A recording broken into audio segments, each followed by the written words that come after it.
Welcome to the ManTFUp Podcast, hanging out in the man cave. Your girl, Kimmy B. We've got... And Lenny. and Lenny, the birthday boy. And a very special guest today, the one, the only, the comedian extraordinaire, Brittany Brave. Hello. Hola. Bienvenido. Hi. Happy to be here. I'm so happy that we finally got you here in the man cave, Brittany. Me too. Little backstory. I got the opportunity to have Brittany on my radio show.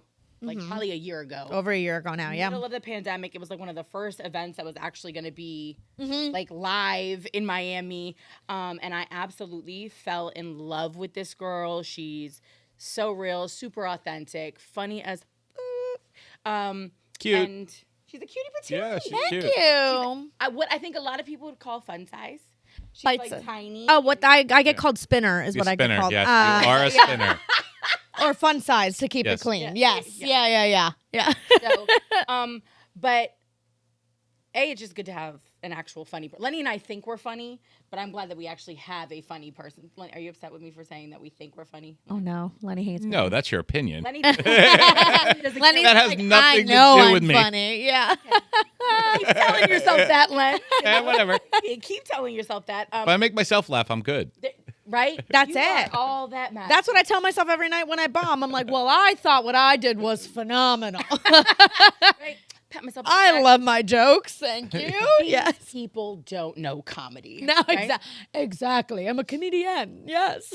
So, Brittany, go ahead and give folks a little bit of backstory. How do you get into comedy? Yeah. What does that look like? Like, did you give up a big corporate America job? Like, I don't know. Yeah, all of that trauma in corporate America, baby. That's how you get into it. No, it's a nice little blend of both of those things. No, I did. My entire life, I've been performing in some capacity. Like I was dancer, actress, did improv, all that kind of stuff.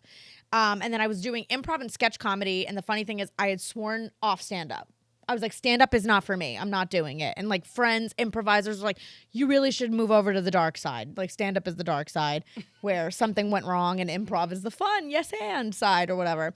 And I was always doing comedy on the side. I had a big snoozy corporate job working PR and doing PR for bands and stuff like that. And that combined with a traumatic relationship and a bunch of other mistakes. And then all of a sudden I was like, reality check, what do I want to do with my life? So threw it all away, went balls to the wall with comedy, and now here we are 3 years in, full time. So doing it. Full time, does this mean it's paying the bills? Well, full-time focus, part-time payment. Part-time, still have an OnlyFans, still sell my panties on OfferUp, you know? Good. Yeah. Hey, whatever it takes. Listen, comedy, as long as I write a joke about it, then it's still comedy, right? Absolutely. It still comes back. I was just creating content. Exactly. I was writing. I was producing. For the most part, there's still a couple side hustles, but honestly, 2020 was the year that I was going to try to pay all of my bills through comedy. I was in New York. I was a comic up there. Yeah, that didn't age well, did That it? didn't age well. That vision board got thrown out. Literally, yeah, Miss Rona was like, I think not. Maybe back to virtual PR. But what were you promoting? Yeah, literally. Yeah, I was like, what are you? Some people, musicians were like, I'm releasing an album from my bedroom. I was just like, How many people can you get on a Zoom comedy show, Yeah. Oh my gosh. R.I.P. Zoom comedy. Hopefully forever. So funny. I did Zoom comedy one time. They tried it. I'm sure they did. You know what? I don't want to hate because we actually made we made a decent amount of money through Zoom comedy. And at the height of quarantine, when people were bored and losing their minds, it was actually the crowds were wonderful, not gonna lie, because people were like stir crazy and like everybody just needed something to do and needed a distraction. So some of those Zoom shows would get packed. And can you hear them laugh? Yeah. Or did you ask them to put their microphones on mute? So I would always tell them to go off mute. And I'm like, well, God mute you if you're doing something weird. Like one time we had a woman start to garden. That was the weirdest. Garden. And I mean, we know people that have jerked off on Zoom things. And this was weirder. I was hearing pots clanking and she was like, Tony, get the chrysanthemums. Like we were like, what is going on? Was her grandchild performing? Is that how she got like I have into this? Was it like Like, I have no idea. She might not have even known she was on a Zoom call, honestly. I have no idea. And it was like packed, so we were going through pages of like a Zoom. trying to figure out who Like, it was. who the fuck is, like, what is going on? So, yeah, you know what? All things considered, Zoom is Zoom. How was the energy on the Zoom meeting for you? Like, during that specific one? Or during a Zoom comedy show. How was the energy for you compared to an audience? Well, okay. I'm just curious because we had this conversation. Yeah. We had this conversation about business. About meetings, but that's the same thing. It's the same thing. That's It's your meeting place. Yeah, I will say this: you can kill on Zoom and you can bomb on Zoom. I will say that I have done both. I have seen both happen. Nothing compares to the real thing. You know what I mean? But it's like, I don't know, like then sometimes like the audiences were really receptive and like they're home and there's no outside noise or there's not a bar in the background or something like that, you know? So I don't know, it's a little bit of both. But I guess like it's also kind of like being at the Improv or at a comedy club. Like if you're doing it and a waiter drops an entire tray of glasses, it's kind of like if the dog starts barking like, hey. It's all the same. Get your husband to shut up, please. Like, Yeah. I mean, I guess like what do you have to kind of try to make it a part of You always make it a act? part of. Yeah, you always have to call it out. And then I usually like to embarrass them and be like, who hurt you as a child that's making you behave this way right now during a comedy show? what did you say to Helen who was guarding? Right, yeah, right. Well, listen, What do you say to Grandma this Helen? brings up Poor my Helen. thing. So you bring your audience into your show. Yeah, I always do. I'm a super interactive comic. I love crowd work. I love when they're involved. It becomes like a damn town hall meeting. My So friends. Like right it's before just you like, walked yeah. in, I was telling them a story. Yeah. That I bought front row tickets to Lisa Lampanelli. Love her. Front row, right? Yeah, love her. There's, I don't know, 'Cause one's a sadist. 25 people in the front row, me, my wife, a bunch of characters, and then second row. She literally chewed up everybody in the first and second row. Didn't say one word to me and my wife. That's so interesting. It was quite fucking embarrassing. Really? Oh, why? I- Because she didn't wanted say it that something? way. Yeah, she didn't say one word. wanted it. See, I would Listen, out of 40 people, she didn't say one word to us. That's peculiar. You know, maybe she saw that you were engaged. I don't know. Like, sometimes I don't. If I think that they're, like, genuinely there for me and really engaged, I won't do it. I only just call out things that But, you serve know, me, honestly, that I need to call out kind of thing. yeah, she So- worked the whole entire crowd except us. Yeah, because I would have thought when you said front row Lisa Lampanelli, I was like, oh, man, you went home and cried yourself to sleep. No, She I mean, ripped we you were up, too but, like, fucking ordinary, I guess. You know, we were just a married couple sitting in the front row. Either that or You know, maybe like what? You know, I mean, not even what are you guys doing? Trying to have date night or some shit? Nothing. maybe Rachel was sending some sort of like female to like She was waiting for it too. she wanted it to That's so funny. It's funny. I would say too normal. I would say just nothing presented itself, which isn't necessarily a bad thing. No. Like if you see well-behaved audience members that are engaged and look like they're really there for you in the show, sometimes it's like, do not touch. Like, do not break anything. Like, that's how I feel. And then it's the assholes, or if there's anything obvious about Yeah. you, it has to be called out. Yeah, we had Jersey Shore sitting next to us. Oh. You know, some Chinese kid over here, some whatever. Forget You know, it. She chewed. I literally first and second row. She chewed everybody up on us. And I what's love she that. gonna say? And look at this normal happy ass Mary. Exactly. Why couldn't you just fucking say that? Well, fuck you. She's like, look at you for living the American dream. Look at these two that are like missionary if it were a couple. Like, yeah. That would have been perfect. Now I you would have know. enjoyed that. Now you're getting. I would have enjoyed that. You didn't need to spend all that money on Lisa Lampanelli. You could have You just got it right here, Brittany Brave, Listen, baby. I'm bringing it back. Alliteration and everything. Okay, makes us meaner. Yeah.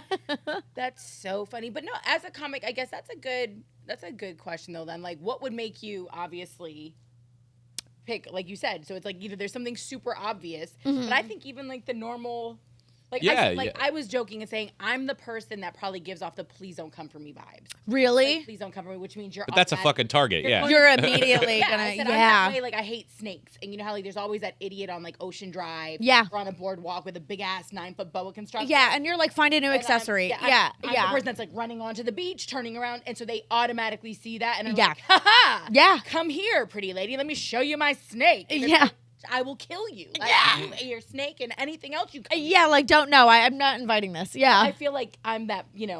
Like I feel like I give off that vibe. Yeah, that'll probably draw attention to it. Yeah, I mean, I know a lot of Usually. comedians though, so like I'm not, No. I'm not like too bad, but I usually sit in the back too. Like I don't play. Like I don't need to be up front. I'm okay. Thank you very much. I usually say, I will say that if you are sitting up front, you are in the proverbial splash zone at a comedy show. Yes. So just be prepared to even just have things addressed. Like I've never understood people that sit in the front row and have a piss ass attitude. Like I'm like, go take a seat in the back. Like as you're at a comedy show, you know? And it's like, why are you here? why are you? Oh, well, I mean, we encounter that all the time. Like I would actually rather at this point a rowdy Miami crowd that at least gives me something to like work with than somebody who's sitting there and it's like, did you lose a bet? Like, is that why you're here? Like, why, you know, because it's baffling to us. Like, I just had it the other night, like on my show on South Beach. It was like a group of moms and they traveled 14 deep. They got there an hour before the show started. They were dressed up and I was like, they're either going to be amazing. White Zinfandel? Were they drinking and like white Moscato. And then we give out free shots at my show. And then they were like, well, what's in the shots? I'm worried about my sugar intake. I'm like, then you shouldn't be drinking, asshole. Like, it's a skinny margarita shot because if it's right. When I saw that and I saw that walk in and they're like, we're here for comedy night. We're so ready. It's like mom's night out. And I was like, they're either going to be amazing or they are going to be a nightmare. And they were a nightmare. They were just like stiff, didn't laugh at anything. And I'm like, you guys can go home. Just like leave. Like it was so bad.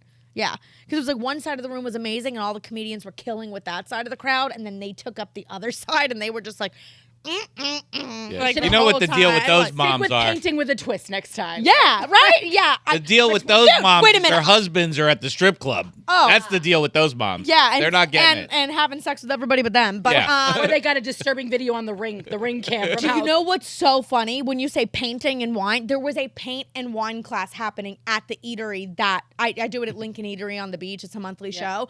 And it was happening in the eatery in a separate area. And I swear to God, at one point I was like, are you guys sure you got lost on the way to the paint and sip? like seriously. Are you sure? Like should have made a left back should have there. made at the a gift left shop. back there. But it happens and you just got to meet them where it's all love. Like I see comedians that are mean and do it and it's got to be mean, but it's got to be like, you know, like tough love mean. It's got to come from a place of love. Well, Then I think it's fair. From that, like, did you go home after that and go, the next time I see the mom squad walk in, like I need to be prepared. Oh, I ripped them apart in the most loving way. And like I even cracked them. I finally got them like nobody else did, but it was also my show so I felt comfortable to do it.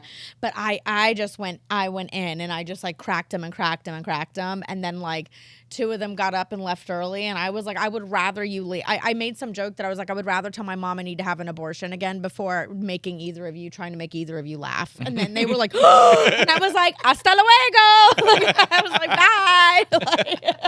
Because when they're like that, I'm like, oh, get them. I want to make them uncomfortable now. Now I want to like, And all eyes are on them. Did the rest of the crowd laugh? Loved it. Like everybody, and then they all eventually left. I also went up like at the end and they finally left. And then I was like, can everybody agree that the show just actually got started? And people went like, yeah. Crazy. Yeah, crazy. Because it was just like the elephant in the room. Like everybody was doing so well and they all were just like, absolutely not. Is that the one that we'll have to get into that? Okay. Yeah. So, Brittany, how many years now? 3 years full time, but like 15 doing improv and sketch and stuff like that. So But, you like, started when you were like 8? I started in like middle school, honestly. Yeah, improv, theater, all that kind of stuff. I did it all throughout high school, studied it in college, all of that stuff. Did UCB, all of it. And then Question, why do they call the improv? no idea. If the improv Does not do improv. do you know what I'm saying? I do not know. I've always Because yeah. you just said stand up is the dark side. Like they're two very They're very different. things. Yeah. Yeah, they're very different, and it's like West Side Story, and it's so stupid when comedians make it like a it's The Jets versus the Sharks. truly is. And then like stand up is like, oh, those improvisers are pussies, they're not funny. And then all the improvisers are like, stand ups are mean or whatever. Like, meh. And then I'm in the middle, like I'm like mediating a divorced family. Like I'm like, you could be both. I'm in this like weird You're Tony and Maria. literally, I'm in like a flamboyant Venn diagram over here. I don't know. That's a great question. I don't know. I guess just because improv is associated with comedy, but I have no Gotcha. idea. Yeah. I don't know. It's just Because the improvs are really focused. I know that there are improv clubs in other cities, like where Yes. like a lot of like the SNL cast has gotten started. yes, and stuff those like aren't that. even named improv. Like they're like UCB, Pitt, Second City, IO, like improvs in the acronym and stuff like Gotcha. that. I don't know. That's a good question. Because I've never seen improv at an improv. I haven't. Do you think that improvers are better stand-up comedians? Like if you have the 1,000%. Yeah. For me, it's if you're going to be a professional at your craft, why wouldn't you try to add as many tools to your tool belt as possible, even if it's not your main thing. It's not my main thing anymore. I don't really do improv anymore, but I'm super grateful for all the years doing it, because when I started stand-up, I kind of had this like leg up a little bit. Like I was like, well, I'm comfortable on stage and I know what's funny and I have like timing. Now I just have to figure out joke writing and like what I want to talk about.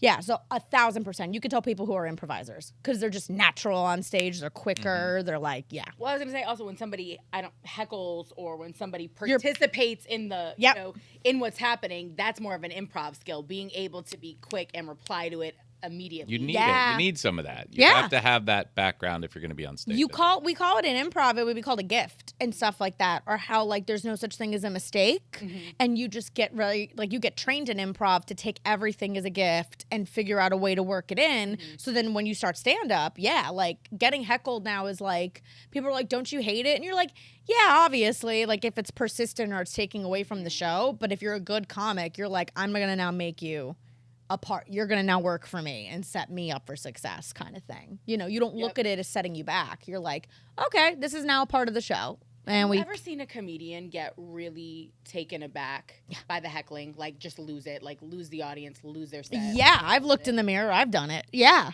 We all have nights where it's annoying and it's frustrating. And like I said, 9 times out of 10, it's fun and you can kind of manage it, but you have those nights when they're drunk or they're mean. Like I've had mean hecklers, you know, and that to me is heckling when they're mean. Like if they're just drunk and having a good time and like, yes, queen, I agree. Yes. And you're like, okay, like whatever. But at least they're nice, you know. And then I've had hecklers that are like I've had people like somebody yelled at me in the back of the room, like, you look like a fucking kid, like, or something. But I do, I'm tiny.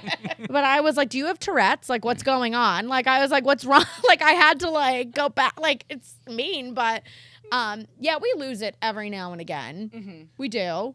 So I have a question. Yeah. You write all your own material. Yeah. So this goes to where we're going with this. How much does political correctness feed into your material, into your writing style? Yeah. I don't think I think about it. To be totally you. Good. Yeah. I don't think so. I believe that if it happened to you and it's true to you, then it's like fair game to talk about.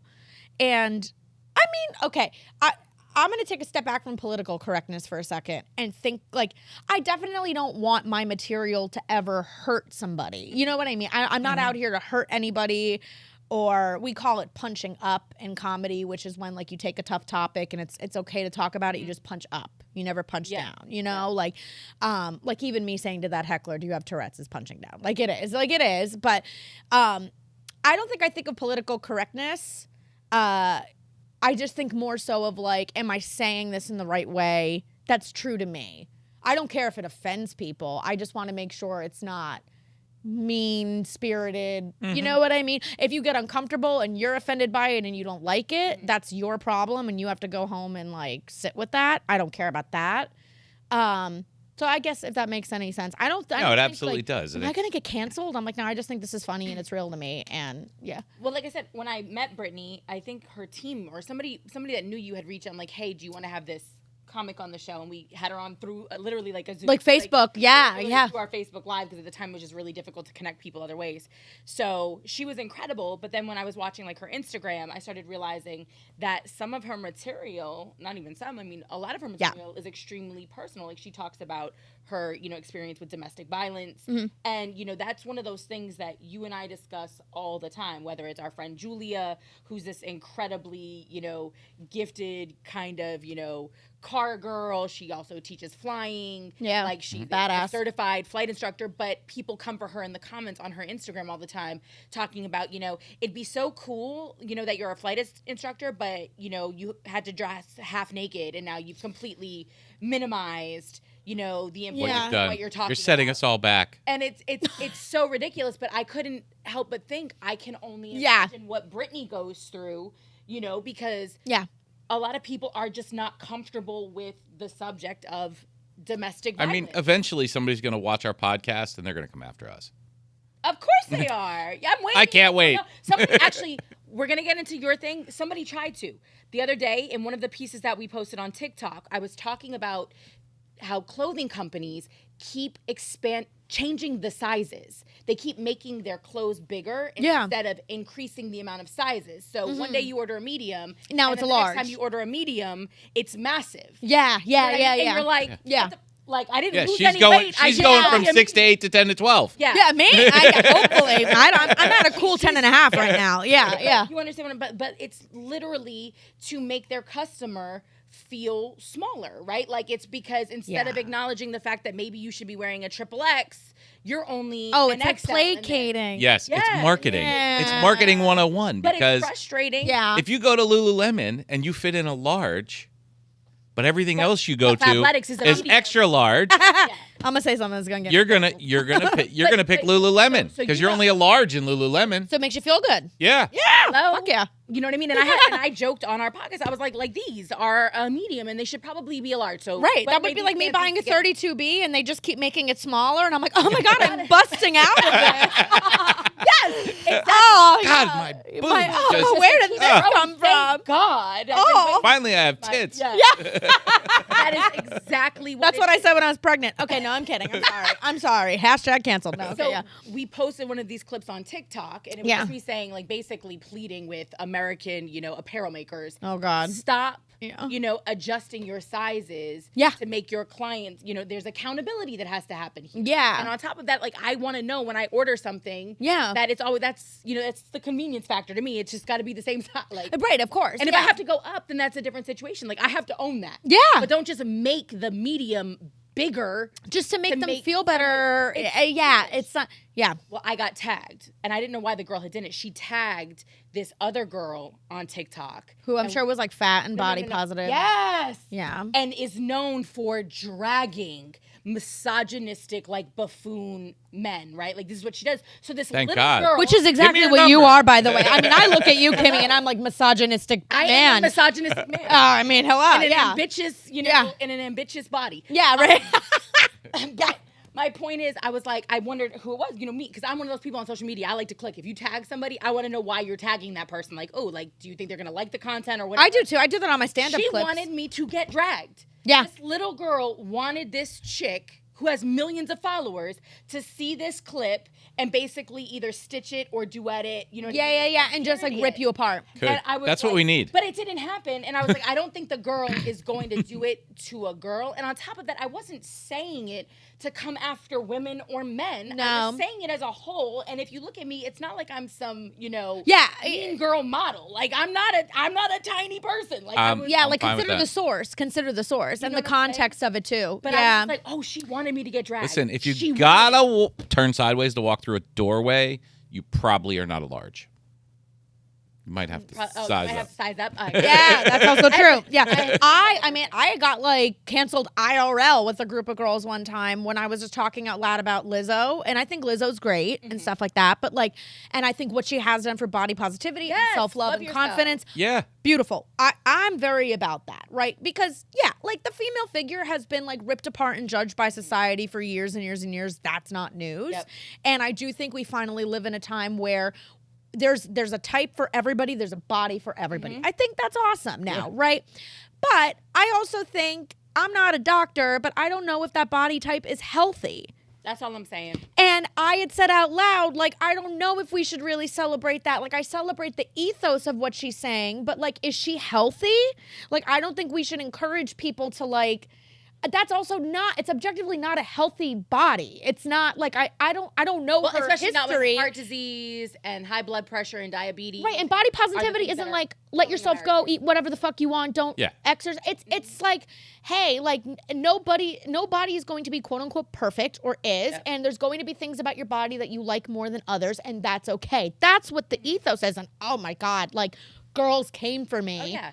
And we're like, that's racist, sexist, bah, bah, bah, bah, bah. And I'm like, are you even listening to yourself? what I'm saying, We can't like remove logic just because we're caught in our own fucking feelings all the time. Well, Sorry. It also made me, and to your point on that. I assume I can curse. We're in a man Yes. cave, right? Yes. Yeah, okay. Most Say whatever definitely you want. can. Fuck, But fuck, the fuck, other fuck. thing- I say it all the time. We just might not use that. I have as some our- as employees. our They're like, I close-up. never heard you curse. Well, it's my night out, baby. Yeah. It's my birthday. It's my birthday. I It's can do my whatever I want. Hey, I have a shirt that says "fuck off." It's my birthday. I love it. Why did you wear that today? I used to There's a know- reason, Kimmy. when I lived in New York and cab drivers would be taking this is when I was in my early 20s and a particular asshole. Cab drivers would take a while to get me where I was going, and I would be like, it's my birthday. And they're like, what? And I was like, I'm late to my party. So you get the same cab driver, 2 weeks Right, and later, he's like, no. I'm going extra slow. No. I have a twin sister. I don't know. Whatever. Yeah. I have a twin sister, but we have different birthdays. Different birthdays. 2022, anything's possible. Anyways, yeah. There you go. But no, but it made me think, because the girl who tagged this other person. You could just identify as somebody who has a birthday on that day. There you go. But I identify as that basketball in the corner, right? Yeah, You absolutely. just have to take it to that. Sorry, Like, just It's my only way to get in the can NBA. Can we go back to this girl though? Because I was like, I really want to have this conversation on the podcast about it, because there's a flip side to this though. Like the fact that this 15-year-old wanted another woman to be dragged publicly by another woman. What does that say about what we're creating moving forward? Yeah. Like, what level of cancellation is worse? You understand? Like, you don't think that would have been embarrassing to another female to have a woman call me a fat shamer and a this and you know what? fatphobic and all of these things, and to make my life miserable. Like, so it's kind of like, okay, mean girl, you're just redirecting your mean girl. Yeah, Yeah. Like, that's it's it. weird. Yeah, it's all. She had no that's- balls. Yeah, and that's the whole thing about like this whole cancel culture and everything. Well, first off, it's all hypocrisy, because everybody, it's all wrong and you're the problem until it serves me. 100%. And that goes for everybody. Like we had that so much with the pandemic, you know, all the judgment about, and like whatever, however people say, but like I remember it was judgment about leaving the house, masks, vax, all of this stuff. But I'm like, everybody has bent the rules in some way, shape, Their or needs. form. Like I had people that were like giving me shit because when things were opening up, I was going back to New York to visit because I still had an apartment up there. They were like, well, you're going back and forth. I'm like, but I'm getting tested. I'm negative. I wear my mask. I distance. Travel is open. But then those same people are like still on the dating apps and going out and like fucking complete strangers in the middle of a pandemic. And I'm like, so you can bend the rules when it works for you. Mm-hmm. But okay, and there's just that's probably why she didn't tag you, because that girl was at least smart enough to be, or didn't do anything. Yeah. Was smart enough to be like, I could, but that goes against everything that I'm trying to. It was, Yeah. and that's why I think, and not only that, it didn't have enough. Although actually, the clip has like close to 200,000 views. It's that clip that I'm talking about. So with that being said, I think it would have garnered enough, but it wasn't like a bunch of people tagged her in it, so maybe she would have. Yeah. But what I'm saying, like, what makes me laugh is when we cancel people for saying hurtful, harmful, hateful things, the comments that the cancelers then leave Or worse. Are way worse. Go kill Way yourself. worse. You don't deserve to, like, it's Yeah. wild. Yeah. So it's like, Yeah.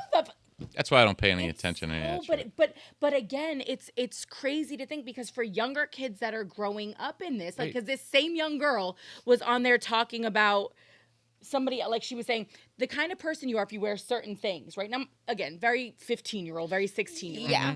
And she's like, do you remember the Fila sneakers? Yeah, With the yeah. big bottom. If you wear these, you're annoying. You've been trying to convince people since 2019 that these are cool. And I'm like, so basically, you're You're dragging people who are too. you trying to make feel bad about themselves? Also- Because you know how many people are wearing these sneakers? Like, Also, you're 15, which is hilarious. But this is where their mental is at. Yeah, yeah. Want to grow up. Like, like we had Yes. mean girls too, and I knew a lot of them, and I rolled with a lot of them. But it's a different level now. It's the way it's that like they it's attack mean girl is different. training. It's not even. I mean, you've met my kids. Yes. My daughter could probably, they skate on that. They fight with that. Yeah. My kids are good kids, but they fight with that. We fight dirty. With that mean teenage thing, because their friends might necessarily be like that. Not all of them, but some of them. So, I'm like, and even Joey, the youngest, I'm like, you don't have to side with these guys. You don't have to be an asshole. Yeah. Just because your dad's an asshole, Yeah. you don't have to be an asshole. As I say, as I do. Yeah. And it's also, well, and I can't speak to, obviously I'm a girl and I can't speak to like the other, or raising kids, but I think every girl has gone through a mean girl phase. For sure. You know what I mean? Like I did too. I'm sure you did. Like, you know, like I think every girl goes through a mean girl phase. And I think, at least from a female perspective, not to make it a thing, but like I said, I'm not a dude, so I can't necessarily speak to that. But from a female perspective, I think you either graduate from it or you don't. And I also think it's how society makes us, girls start to think that mean is strong, or mean is cool, or mean is popular. And it's like overcompensation. And then I think as you get older, you mature, you kind of round out your personality and self-confidence and self and stuff. You realize that like mean is real weak. Mm-hmm. This shit is not really a competition. It's easier to be on when I win, you win, everybody wins. But some people never outgrow that. And I blame social media now because we're all so important now on social media. Like some loser in a basement in Omaha like tweets something and gets 100,000 likes, and now he thinks he's like king of the world. And like he might not even be educated, know what he's talking about, but that's the power of social media. Yeah. Likes, Look at, what's his engagement. name? Tattoo face. Takeshi. Oh. Yeah. Oh, yeah. I mean, instant. Boom. Yeah. Where's he now? Yeah. Gone. Yeah. Ghost. Well, The according to him, he's today, still got long. today's Yeah. social media kids don't even know who he is. Yeah. You know, it's Already like, old Well, news. but Yes. Yeah. Here's the problem. Yeah. That they're setting these young people up Yeah. for a very hard next 70 years.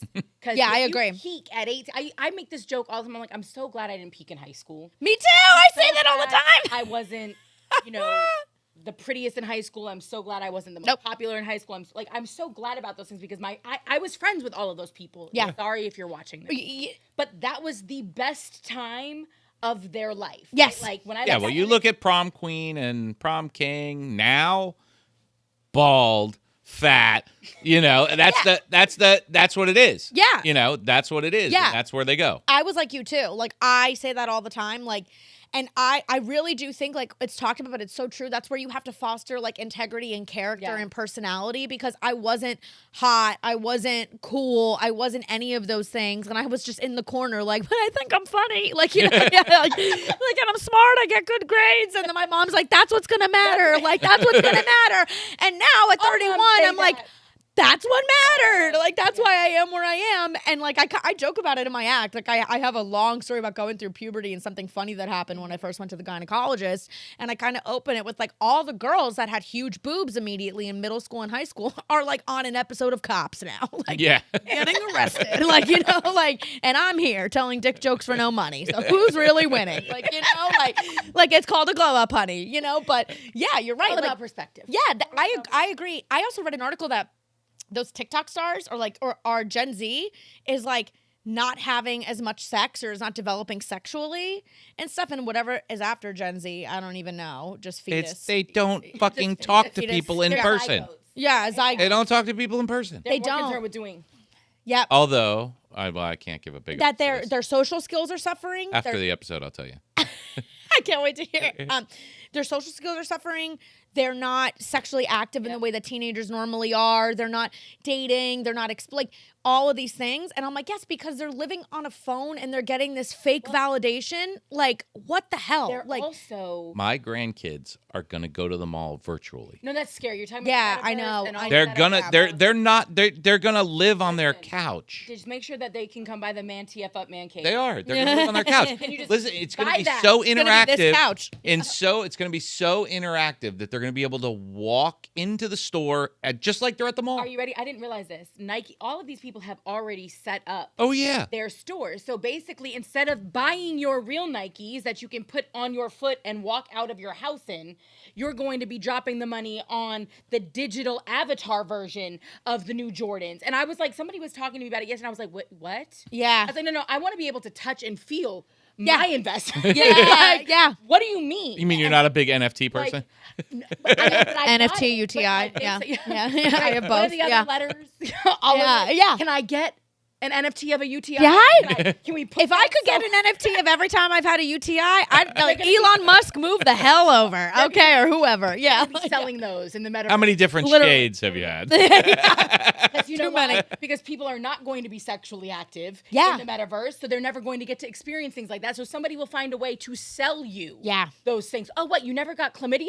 Here you go. Here you go. Now you can see kids will what have it's you like. have it. Experience it in the metaverse. Right. That's so funny. Like I've never had an STD, but I'm so curious how it is. And it's like, walk through this door. Yeah. Things will start to itch. And then, and then when you unplug, you leave it. Right? Like, take your headset off. And Cured. You're good to You go. want an antibiotic? Look up. Like, that's what it feels like. That's where we're headed. Yeah. Crazy. But You know, I instill in my kids, hey, you have to talk to people. You have to, my daughter's still very shy, but I'm like, you want me to take you to the store? You're getting out of the fucking car and going in. Yeah. And you're doing the shopping, and you're gonna, you want to buy stuff, go. You're gonna interact with the fucking people. Good for you. I'm resisting all of this change. Like, I mean, I don't plan to be a mom for a long while, like a couple more years, but like, and I can only assume that technology in the future is going to be even weirder and even more advanced. My kids, I will be like, iPad out of they're not going to have an iPad or a VR. Like, you know what I mean? Like, I'm going to be like, sit at the damn dinner table. have a conversation. Go say hi to people. I tried that. I tried that. We tried they didn't get phones till they were about 10, 11. That's I think so that- wild. It's They still- get iPhones. Of course, Of because course they- but also iPhones they existed. got A flip phone. You know. Oh. Numbers programs. Or the Nokia brick. Yes. Yeah, good Like, luck you with that. sit down and busy yourself playing Snake listen. for 6 hours. But a we weapon. still Yeah. forced. Yeah.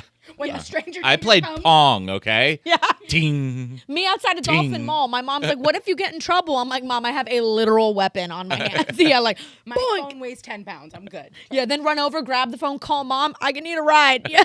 She's one of the 4 numbers that's programmed. By the way, that you I have need a access ride. to. Yeah. But you gave them phone. But Yeah, they have phones, you but think that's late is wild to me. Like, because we It is late. It is late. Yeah. It is. I mean, That's you look at late I get a to get an phone. iPhone. look I at got a phone 13, 14, I think. Crazy to me. we got my oldest, who's Okay. 26, a phone when we moved to this neighborhood where he could go out, because up until 10 years old, he was kind of locked in a cage with us. We lived in this building and it had a fence, and he couldn't wander outside the fence. We bought a house in this neighborhood. All of a sudden, there's 12 kids his age on the street. Yeah. All boys. They go running around. Da, da, da, da. Got him a I phone love that they did that though. because I'm not going outside and fucking whistling. You know? Yeah, that's true. The street lights are on. It's time for dinner. Yeah. That's So true. that's why we got him a phone. But that was 05. So it wasn't an iPhone, No. because iPhones didn't come out till 07. So it was a flip. But like, imagine, and this is before Brittany's time, but your parents experienced this when you would go out with your friends. Nobody ever fucking looked for me. But I'm just. but they couldn't, if you didn't call, like there was no way to get in touch with you. Like, No. Your parents just, No. you were Yeah. like, hey, I'm going to like. 'Cause for me, I grew up. Hello, we didn't have emojis. We had 143, or I had a beeper. I told you. I'm talking about being a kid. Like I'm talking about like when I was 9, 10, 11 years old, and I grew up in this like in the sticks, sort of, Mm-hmm. right? But like if it was summertime and I wasn't in summer camp, it'd be jump on the bike. Both of my parents worked. My stepdad was a pilot, so he'd be gone for days at a time. Mm-hmm. Get on the bike, go down to the corner where my best friends lived. Yeah. They'd meet up. We'd go to like this little country store that we had. Yeah. It had been owned by the same family for Years and years. Yeah. and then we go to this place called the Country Whip where you get your soft serve ice cream. But we'd be out for 8 hours. Yeah. You know what I mean? And There like, was if no I- way to find you. No. There was no But way my mother to, was yeah. out here calling the cops like, oh my God. You know what I mean? Yeah, I haven't Well, seen my kid in 10 minutes. Yeah, literally. And it's like, well, do you think even too when it comes to like child rearing and parenting and stuff, because we didn't have that access, like I think maybe what it did is forced our parents to like instill values in us a little bit more, or responsibility. I or would something. stay out till whenever when I was a kid. You I had a like different, like you're I grew up in Dade County. Yeah. Because it only in Dade. No, Yeah. but it was, it was a totally different time. It's crazy. And I encourage Joey, get on your bicycle and ride to your fucking friend's Yeah. house. well, especially because where you live now, you can do that. Like, Yeah. you I mean, live in an area you can where do it bike anywhere. ride- I grew up where Aventura Mall is. I literally rode my mini I bike. don't recommend children riding their bikes. Yeah, at all, Literally- period. Yeah. Just Yeah. because. I literally rode my motorcycle on the dirt that Aventura mall is built on. It wasn't there. It's been there since '83. But Lenny, you have parents now that going outside, what? Yeah. Summer camp, what? Like, Yeah. absolutely not. It's They so- prefer their child is locked in their bedroom. This goes again to Sad. this is the internet's fault. This is the internet's fault. And we had Yeah. this conversation about, now everything that's going on in the world. Okay, I got that. So when we grew up, we had all this stuff always happened. Yeah. Always. There was always Kidnappings, trafficking, everything. yeah. I mean, Yes. I had this conversation yesterday with Jerry about John Walsh. That whole thing happened on Hollywood Boulevard Yeah. at a normal mall across the street from a police station. Yep.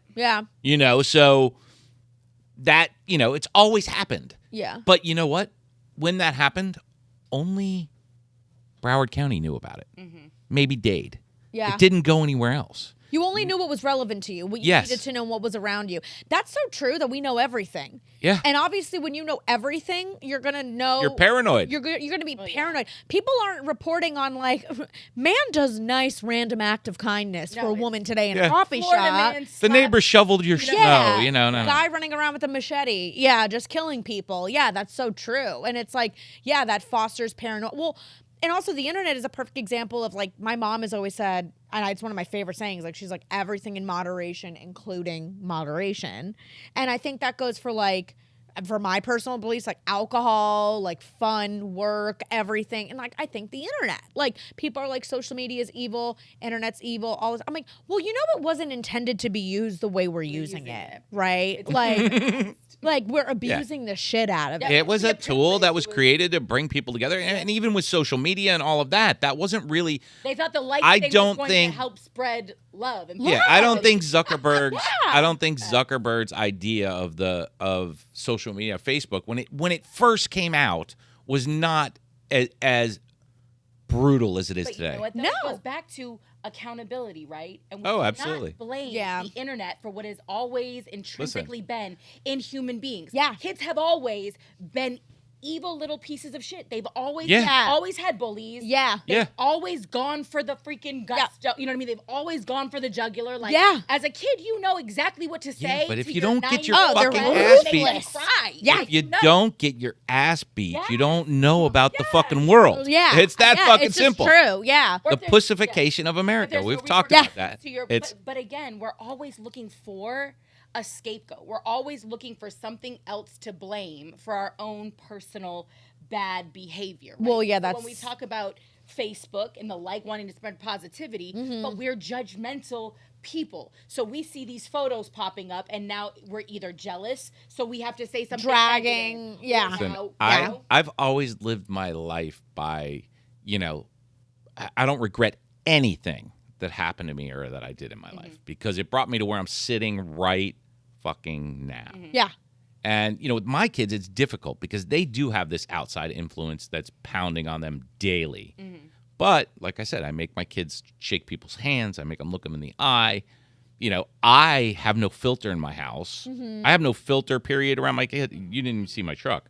But I have no filter around my kids. My daughter is so embarrassed. My truck says "man the fuck up" on the side of it. I love that. That's Like- amazing. Like 6 feet long. I love that. They go to a bougie. big truck anyway. Yeah, Like, I it's love already that. a- They go to a bougie private school. Yeah. So- And you roll up, like, have a great fucking day at school. And then you Boing. put a Mack truck horn on it. It's and Yeah. she gets out of the truck. I'm like, have a great day, honey. Yeah. But my parents didn't hide anything from me growing up. Like anything. Like, Mm-hmm. so I respect that. Like that no filter or whatever. Like my mom is like, when you discovered it, we talked to you like you were an adult, whether you were a baby, a teen, or an adult to this Mm-hmm. day. Like we didn't hide anything from you. We didn't like play anything down to you, play stupid with you. We just found a way to talk to you about it. Honestly, that would make sense. that's the only thing I That's can the do only to way. counter what they are getting fed. You Yeah. know, Yeah. it's we talked about my daughter with the mask. It's like I don't Oh think my gosh. I don't think I've worn a mask since this started. Yeah. Except for maybe twice when I had to go in someplace that I couldn't go in without it. Yeah. But yeah. she still wears it, right? And one day we're like, And well, so do I. I do too, yeah. But the reasons, She's not the alone. reasons is what I'm going to. I don't care. You can wear it for the rest of your life. It doesn't matter to me. Yeah. Mine's my outfit. my daughter's wearing it because she doesn't want people to think that she voted for Trump or that she's a Trump supporter. That's funny. That's funny. So, And but it's that's a funny that 15-year-old perspective. Yeah. You know? Well, and I'm sure, like, I can only imagine that kids nowadays in school, some of them, this is all that they've known with like Zoom graduations or Zoom teachers or having to go to school with like. Thank God we my live friend in has Florida. a newborn that's like 2 years old and like basically had the baby like at the start of or during the pandemic or something. And she's like, this is all. And her little girl like runs around the house and is like, Mommy, I'm disinfecting and stuff like that. And I'm like, that's so crazy but that's all that kid knows is like masks and paranoia and cleaning and hand sanitizing and all of this stuff. But you know what? But on the flip side of that, there's Raising a kid freaks. that comes into school. Don't say that. Listen. But there's a kid that comes into school and doesn't wear a mask. Yeah. And looks at your daughter and calls her a sheep. And Yeah. all the rest of it. Do you understand what I'm saying? So Yeah. again, and this has nothing to do with their own personal views. That 2-year-old No. isn't a freak. And- Their mother is, is No, out here I didn't say raising the freaks. 2-year-old is a freak. I said we're raising freaks. Yes, but what And that is because kids, we've gone over this, kids learn more in the first 3 years of their life than they do in their entire rest of their guess what? life. Yeah. But the beauty So of it is, if that's what you're teaching them, that kid is going to be an OCD clean freak. They're not going to touch a doorknob the rest of their fucking life. yeah. but that's not, to me, I think what becomes more and more clear to me after, especially doing this podcast and even our college episode last week and the conversation that we had, is that is not necessarily true. Yeah. Because that is the beauty of being a human being. No, I get, yeah, you have the ability to change. Right? Like you might go, that kid might become the biggest slob on the face of Yeah. the earth. Yeah. Because they grew up in this sterile Nature. It's odor. just, You know what I'm saying? I can only go by my kids and what we taught them as core values when they were 1 to 3 years old. And they still carry them, and I can still see them in them. Yeah. So that's all I Under can your judge. Roof too, Yeah. is the point No, that but giving I'm you. just saying those things that they learned at that spot in their life, Yeah. they still carry through to 26 years old. Yeah. And so I can only judge by that. I got 3. I've seen 3, and we were conscious of that first 3 years. So I can only Very assume that different the than rest other are two going of to. your children. I see that also makes sense that whatever they're learning that early on in life is just also naturally going to be harder to shake because it's like a little bit like subconscious, right? Like things Yeah. that we inherit, like how everyone says personality is nature. There's or no nurture. 1-year-old thinking about why they're doing something. I see objectively what you're saying, that it's like the things that like I'm sure there's a lot of values that I don't necessarily know where I picked up XYZ, but it probably came from those early years when I was a kid and saw my mom and dad making that a priority, hammering that home, or seeing them you know what, exemplify that. But to your point, I just even thought, like, I have gone through so many metamorphoses in my Manifestations life, of yourself, and there's yeah. probably going to be 10 more. And Yeah. that's just what happens is, like, you as a human being grow and evolve, and you change location, jobs, tastes. Shit happens to you. Shit happens in the world. You know what I mean? And I'm living back at home with my parents right now in Kendall. Like, it's the right move for me. Like, I left New York, came back home. My dad's sick, but I'm chilling with them. It's just like, it's all the, but it's been such a full circle. Like, watching what I thought of the world and myself and them when I grew up in Kendall as a child. You know, I left at 18, went to college, went straight to New York, and now I'm back. It's so like deja vu, and I'm like, how have I changed? What do I think that's different? What are the ways that I disagree with my mom and dad that I once thought they were right blindly because they were mom and dad? And now I'm like, oh, I guess that's just how you live life, and this is how I live life. Can I tell you something, though? That's Like- a testament, though, to how you raise them, and I think how you're raising your kids. If you can become self-aware, that Oh, is my the favorite trait in beauty. people. Listen, That is the beauty that's of growth. That's perfect. But we're talking about a generation.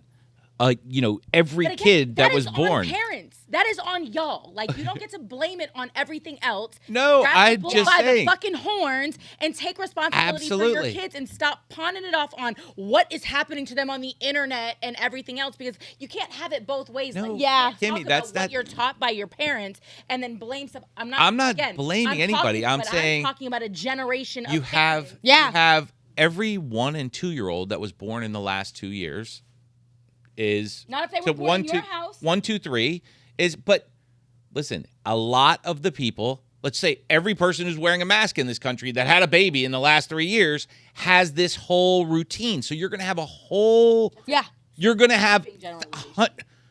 It goes to the same thing. If you're taught hate growing up, But guess what? you Can I teach tell you hate. something? You I know, don't it's care if your if that kindness. if that wasn't in who you are, that this pandemic did not do that to you. I do agree with that. I Yeah. am not a clean. No, I get So that. I Lysol down my groceries for about a fucking It's week. not before adults. I was like, okay, I'm not. Yeah. What I'm saying is, I wouldn't have done that. So if I had kids, even if I Yeah. didn't like that, like, so this kid's Maybe. mom was probably already a cleaner. It's like I'm growing sure. up in Yeah. a lot of Yeah. Spanish households where literally the weekends are dedicated to cleaning. You have some Yeah. people who clean their kitchen floors on a daily basis. Oh my Oh, God. I Oh my know- God. I The know women in my freaks like family that. vacuum the carpet, and then they're like, "You are not allowed in that room anymore." Are you Spanish? Italian. Italian. Very Italian. Yeah. But- And by the way, I presented that point only to say, not even in a right or wrong, just I was actually more so saying it as like isn't that wild that that's that kid's reality now, even just in an objective sense. Like we grew up, like we're like, what the fuck, like with masks and stuff. And Yeah. now that baby is only going to be like, oh yeah, people wear masks. Like they think that's just Yeah, normal. my kids are the same. My kids are generational also. They have a lot of things. They have a lot of things that. active shooter drills. Yeah. I grew up with well, active. I'm I grew also up with- gonna I say- grew up with fire alarms. Yeah. They grew up with Yeah. active shooter drills. yeah. Yeah. I don't think we have them at our school, but yeah. Or even like the vaccine thing, and again, like whatever side people are like, but it's like, the way I personally felt about it was like, who was I to question the vaccine when like I've been vaccinated since as far back as I can remember, kind of thing. You know what I mean? So it's like, well, okay, I'm not anti-vax, obviously, I'm back, you know. So, but it's also true. Like, it's just I will say about accountability and self-awareness, I have noticed a little bit of a lack of that with like the baby boomer generation in general. Like, and I think it's going to come full circle. And I think these Gen Z TikTok knickknacks are going to do the same thing too. Like, my mom and dad are they're in their late 60s, early 70s, as baby boomer as it comes. They take no accountability for anything. And it's like, not no accountability, but like, kids these days, technology, social media, whatever. And I'm like, but this is all conditioning and behavioral patterns that we got from the media we consume, the way we were raised. Like, the problem isn't social media. The problem is the way we respond to society. Yes. Do you The know what problem makes is me our mad tendency. about- I love that you knew the appropriate generation for baby boomer, because that's the other thing that's getting on my nerves. Well, it's all like, People not knowing Yeah. like, Yeah. who they're talking about and kind of. I'll tell you what makes me mad Yeah. about technology, or what frustrates me about the kids today, Yeah. including my own. They don't realize what they have in their hand. If I, at 18 years old, had that fucking technology in my hand, God only knows. yeah. Yeah. So, Yeah. they take it for granted. Yeah. And they use it to, show their friends whatever. But it's that right there. They If spend hours they generating could revenue for change, other they could people. literally, this generation could change the world. Yes, they could. Very quickly. Yeah. If they just realized the power they Well, have. and there's a few of them. There's a few Yeah, of them no, yeah. that do, and everyone's because people would ask me that, like, aren't you disheartened? Like when I speak at schools, and I'm like, absolutely not, because I know that there's some of them there where they're so much farther advanced Yeah. than I ever was in terms of being passionate about a cause or Yeah. understanding the scope of something, Yeah. or knowing how to. What Yes. is that called? Like when you can not galvanize, but when you can get people to come together, like understanding. It's like, your amazing. point. Yeah. The power that you have at your fingertips. Well, I mean, we realize people are using that for whatever they want to use it for. That's But even being business- exploited. But even business. But, But- I'm just saying, when you see kids that have the foresight to start getting actively engaged in the things that they want to see be different, right? Yeah. That to me is inspiring, because it took a lot of other people Absolutely. a very long time. It takes a lot Yeah. of, so we're in our 30s and, I read this book. Yeah. And all of a Yeah. sudden now you're inspired. Yeah. to- Which I think goes back Recycle, I don't to know. our point about the actual medium, or some of these things that we love to point blame on are not actually the problem, because you can see those very same mediums being used for good. So it goes back to just like how you approach it, or what your values are, or what your interests are into. There are people using social media to spread hate, and then there are people using it to rally people But behind a even to your cause. point, And like- yeah. Lenny would have had 47 businesses. Like, I can understand what I you're just- saying. Like, when yeah, you're I talking mean- about the technology and the ease of which. Fuck. If I wanted to know the shipping it definition of a word when I was a kid, I had to That's so fucking rifle funny. through a fucking stack of books. Yeah. When I took my contractor's exam, it was 13 books about 7 feet tall Yeah. that you had to. It was a 2-day exam 11 hours a day. Well, and I also think along with social media and technology and just like the nature of things now, because there's so much. I feel like there's so much more than what was around and existed just in general. I'm talking like ideas, hobbies, concepts, items, products, like everything. There's abundance everywhere. And I think the danger comes in like fetishes, right? Exactly. Like back then it was only missionary. Now you can put it anywhere, you know. Toe, and you can make money.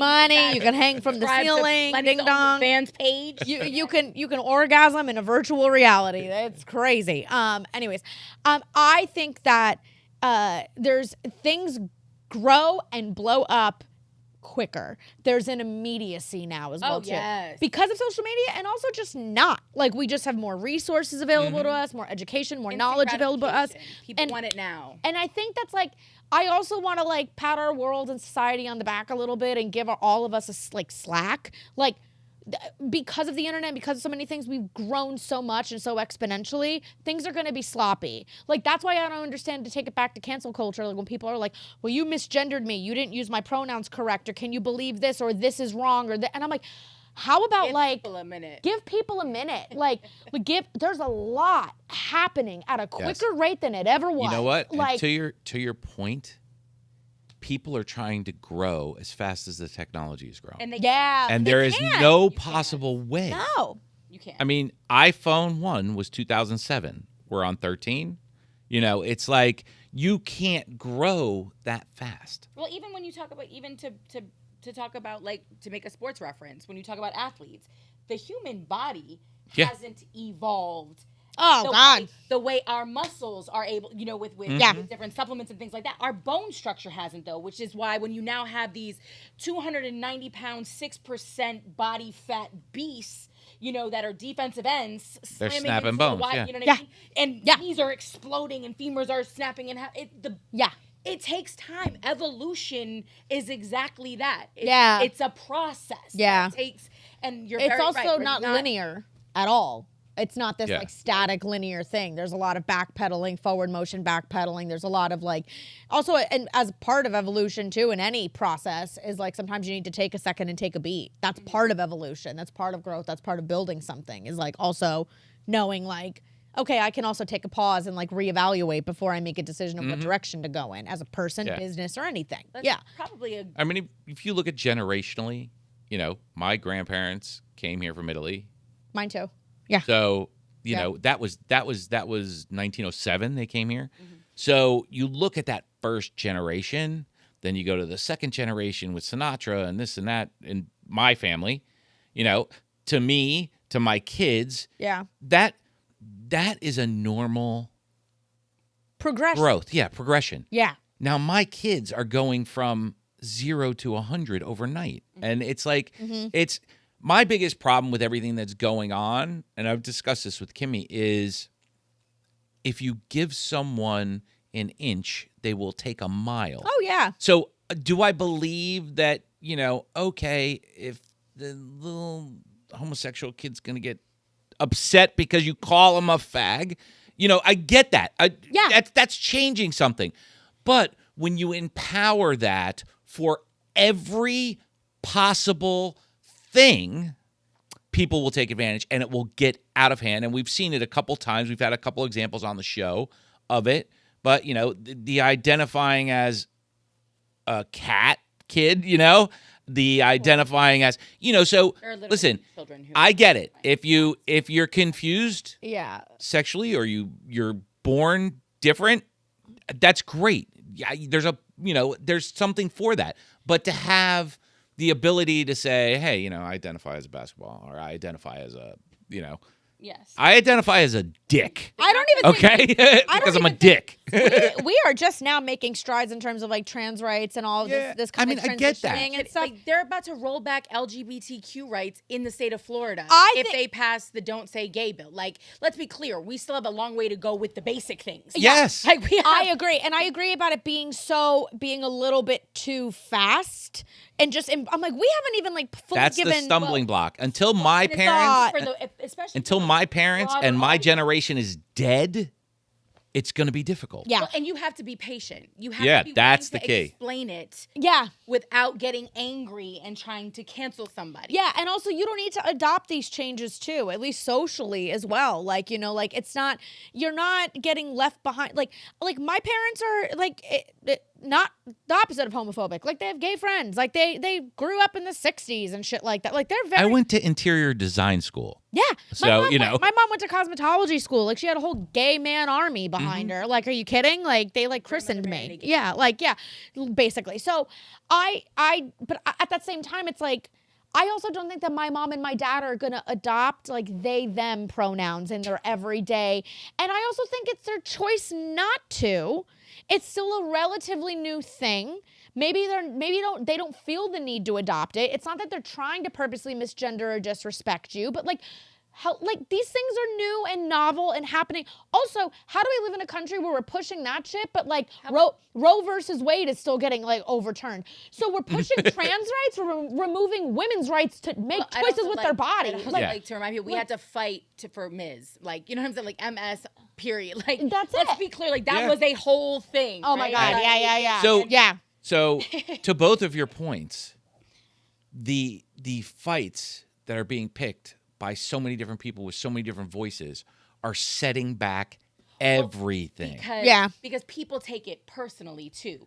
When they're attacked, not to use your parents, but when they feel attacked for not evolving quick enough, it literally makes a lot of people shut down. Yeah. And it's like, I don't want to hear this. This is ridiculous. You're crazy. I'm not. Let's just go back to the old days. Right. And that's a problem. You're actually doing your movement a disservice. Oh, I'd say that all the time. It's no different than when you have protests and things go left, right? And people get angry and violent. Yeah. And you've got peaceful protesters, they're going, stop acting like assholes, because you're actually you're changing the narrative. Yeah. You're making it harder for us to prove our point or to fight for our cause in the right way. You know what I'm saying? Yeah. And it's like you're skewing the conversation. Yeah. And you're actually doing more harm than good. If you look at all of like the major like political and social progressions that we've made, like the important ones, the positive ones in history, all of those movements were inclusive and welcoming, and also, to your point, took time. Like, and you took time to educate people. You took time to actually have conversations, you know, understand why this was like politically relevant and topical at the time, or why this needed to happen. And it didn't happen overnight. And you know what? No movement is 100%. And that's another thing nowadays. Yeah. And you need to look at where you started Yeah. and what the root causes were of what brought you to here before you can fix them. 100%. So, you know, women's rights, 1900s, you know, early 1900s, civil rights movement in the 60s.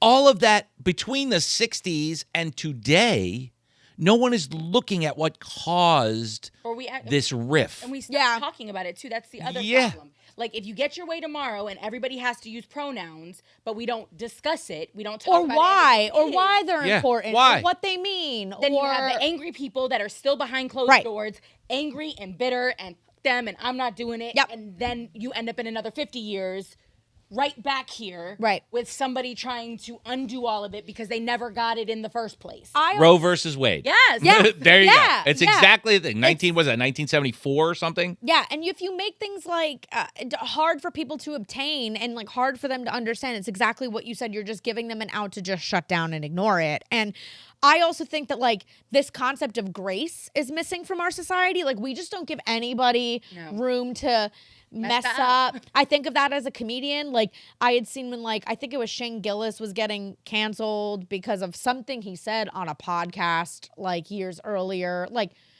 And Rob Schneider had come to defend him, and he was like, it was like written in sarcasm, but it was so beautiful. He's like, oh, but of course, an up-and-coming comedian, how dare you ever have a comedic or creative misfire, that in the process of becoming an artist and a public figure, you made a misstep at some point. My God. And I'm like, that's so true. Like, it's like, if you remove that space for grace and that space for failure, then like, there's no point in doing any of this. at this Well, point. not even that. And now, There's as no fans, point. we demand more from you. We want more from you. You're not even just in your safe space of Yeah. being on stage. We expect you to do the podcast. We expect you to do social media. Yeah. We expect you to make funny moments happen. Yeah. So the likelihood of you misstepping or saying something when you're pumping out so much content Is 10 times is higher. exponential. Like, Listen, Yeah. it's putting a choker on creativity Yeah. in some way, shape, or form, and on, freedom of speech in some way, shape, or form. Well, I think that's why it's going back. It's a boomerang, or I think actually even more so, it's like a rubber band. Where like as a society, we just stretched it so far, And it snapped. and now it snapped, and that's why it's like. I think like Chappelle has always been like the leader of the pack with this, and when people are like he's canceled, I was like, get the fuck out of here! Like he is like the smartest, most brilliant, funniest human being, and just because you didn't like what he said, Don't watch them. don't watch him. That is literally his job, And it's like, again, the more you put all creatives and people under a pressure cooker, it's all you're gonna do is add to it like exploding in a sense, well, I had that on the show prep for you when you came in because I didn't realize that Steve Harvey has a new show coming out. Oh, does he? Yeah, yeah. It's like some Judge TV, very very friendly. Judge Judy, but Yeah, with him. but with him. And so Oh, it's being funny. Oh, yeah, But okay. Steve is a mainstream TV guy. Yeah. And so they asked him, would you ever do another comedy special? And he said, not until I'm ready to retire. And he's Yeah. he said, and I'd have to title it, well, this is it. Because the likelihood of me getting up there and doing a great special is going to get me canceled. Yeah. He said, if you are sponsorship based, you cannot do stand-up comedy. He Yeah. said, Chappelle can do it because Chappelle is subscription based. Yeah. Right? Like Netflix can decide all on their own. There's no sponsors on Netflix. Yeah. Netflix describes or decides what they want to produce. Yeah. And as much as their own team was outraged Yeah. over the last special and the trans controversy, they were like, he wins for us, so he's staying. Yeah. He's And not only staying. is he staying, but he's opening up our inaugural comedy festival. Right, of course, yeah. And it also goes to say it's also too like it's so many people in their individual lives, and this goes beyond comedy, but I think it's particularly why comedy gets under the gun and gets attacked. So many people are unable to stand in their own power in so many ways and stand in their own truth. And a lot of times when they come after artists and comedians, it's because that projection is I am in denial over my own beliefs and I'm uncomfortable with the way I live my life and I'm not able to see things clearly and truthfully. So I am going to attack somebody who not only can see it clearly and truthfully, but isn't afraid to share that. Yeah. That's not easy to do, and you start to learn over time that like real people, I think successful people, everything you have to say something. Yeah. Real comedians, I can only speak for comedy. That's the only art form that I do. But it's like you at some point are like, if I'm not saying something or even putting myself at risk to make somebody uncomfortable or whatever, then I might as well just not do this. Like, there's no point, So, and it's kind of like, and it's just this constant test of like, can I stand in my own truth? Can I do this? And in order to do that, that means you're going to have people push back, not believe you, call bullshit, get canceled, get flack. And you have to be like, I believe that this is true and I believe it needs to be said. Mm-hmm. And the more people that do it, the more of us are going to do it on a grand scale on a Netflix special and also in our day to day. We're going to stop bullshitting ourselves. Like, yeah. She dropped the mic. Do you think that's a win for comedy? Yeah. Like this whole Chappelle situation? Because Yep. Lenny and I don't often agree. Like we see things similarly in a lot of ways, but we can always find something to disagree about. Yeah. We can usually find something to agree about too. But like comedy is one of those things that I do agree with Lenny. Like should be off limits in the sense of cancellation. Yeah. Like because that is just inherent in It's what ridiculous. it is. So Yeah. I feel like the Chappelle shit, whether you agree with it or not, I or loved you're it. upset about it, that this is a win for comedians because the art form will die if they can't tell their truth. If they can't But make it's the fun of same themselves. with movies. It's the their same with people. everything. It's Yeah. the same with everything. It's the same with every type of art that's Yes, created. art And in general, for sure. people are also using this to build themselves up on the social world. To They're- use the make clout of being Yeah. to canceled. make themselves something. Yeah. Yeah. You're not. Like, oh, look at me. I got Yeah. Yeah. so-and-so And canceled. it's- Or, Yeah, yeah, I yeah. started the movement. Yeah. Got you. It's like nuts. There might only be two people there. Virtue signaling Yeah. is what it is here. Like, you don't even know anything about this cause. Like, you're just doing it to look like you're a part of something. Like, Yeah. just, like, sit down. Or to, like, you know. yeah. Ruffle your own feathers. The other Yeah. thing is, I had a young poet tell me one time, he said, the problem with art isn't the art. The problem with art is the people that are taking it in. Because what they don't realize is when they don't like what they're seeing, that usually is a testament to something larger that's going on in society as a whole. Yeah. So if you don't like dark art and you're seeing all of this art that's being created and it's coming across as painful or hurt, maybe you should pay attention to it. That's a bigger testament Yeah. to what is happening as a whole, because artists are usually just reflecting what's happening around them. Yeah. And this came from like literally like a 19 or 20-year-old, and I stopped down and there is nothing more poignant, I don't think, than somebody saying that. Like when we talk about, Grease being canceled, if you don't like it, but it was true, and it's important to show things, and that wasn't the goal of the movie, but now as you dissect it in 2022, take it for what it is and give thanks. Watch movies from the 30s and the 40s and the 50s. Oh my God. Blackface, it's wild. What are you gonna do? Watch The Little Rascals. Yeah. Jesus. But even but it's great to see it, and it's real. What you've read about in But this is what I'm real. saying. Like, this shit exists. This is what I'm saying. You want to understand why I think the way I do and my father thought the way he did. You have to look at what influenced them, not just what's influencing you. Yeah. And you can't erase it. No, you can't erase it. And say, this never happened because now we're here. You should teach it. Yes. I think there's art, and then I think there's, I don't know what the other word is. Like, is it commodity? I don't know. Like that kind of stuff. Like when we talk about how like things have gotten kind of soft, or like Hollywood, like movies don't say anything anymore. You have like, they're trying to challenge comedians, or you even look at, and I love pop music. Like I love pop music, but like pop music doesn't always really say anything. Like, so it's like. In fact, it's not supposed to. It's not supposed to. At its root. At its root. It's supposed to be fun and easy and digested, and you want meaning, listen to jazz, listen to blues, like listen to right, like that kind of stuff. So it's like, I think that's and that's okay if that's what you want to make. Then maybe you're just making a product or a commodity or something commercial, and that's okay. Commercialization. There's a time and place for that. Nobody wants to go to a wedding and get drunk on an open bar and listen to a comic be like, let's talk about rape. Like, no, they want to hear like Flow Rida about boots with the fur, nice and easy. Like, but that's what it's meant to do then, is entertain, right? And then I think there's art, which is inherently actually not to entertain, it's to challenge and make people think. That is really what it is. And I lose my mind. There's so many comedians that I know that just sell out, like up and coming people that I work with and stuff. And I'm like, you're saying nothing on stage. If you are going to take up 10 minutes of somebody's time with a microphone, please, for the love of God, stop talking about like farts and talking about like dick pics and like your hair and legs and like bullshit. Like get up there and like make it worth their 10 minutes.